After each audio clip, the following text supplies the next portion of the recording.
Hundreds of mourners attended a funeral mass for the RTE broadcaster Gerry Ryan today. The President, Mary McAleese, joined family, friends and members of the entertainment and media world who paid their last respects at the Church of St John the Baptist in Clontarf in Dublin. Outside the church, fans lined the streets to say their farewells. He was born and brought up in Clontarf, and today Gerry Ryan's family and friends walked with him from the family home along the seafront to St John the Baptist Church for his funeral mass. President Mary McAleese, who knew Gerry as far back as his Trinity days, was among those who came to pay her respects, alongside representatives of the government, the defence forces and the worlds of media and entertainment. His partner Melanie was also in attendance.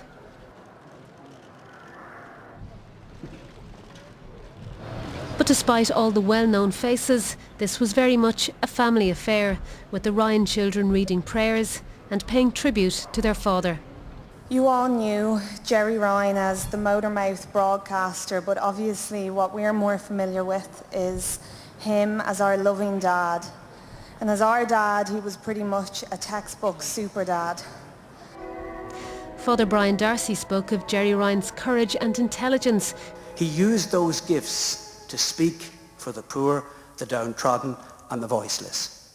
And finally, Gerry Ryan's wife Maura rose to pay tribute. She spoke first of how proud he was of his 5 children and how much he loved them. She also thanked friends and colleagues in RTE, and then his other family, his listeners. You were the reason he got up every morning. When the little red light went on in studio, he lit up. And he was yours. I would like to extend mine, Manu, Michael's and the children's sympathies to Melanie and her children. U2 sent a message from overseas. Gerry Ryan's family then brought him for a private burial at Dardistown Cemetery, while his fans and loyal listeners got one last chance to say goodbye. Sinead Crowley, RTE News, Clontarf, North Dublin.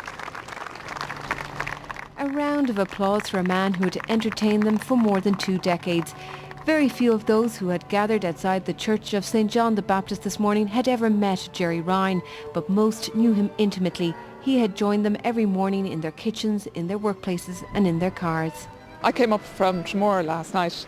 I left my husband with the baby minder minding my 3 children, and I just wanted to be here to say goodbye to him.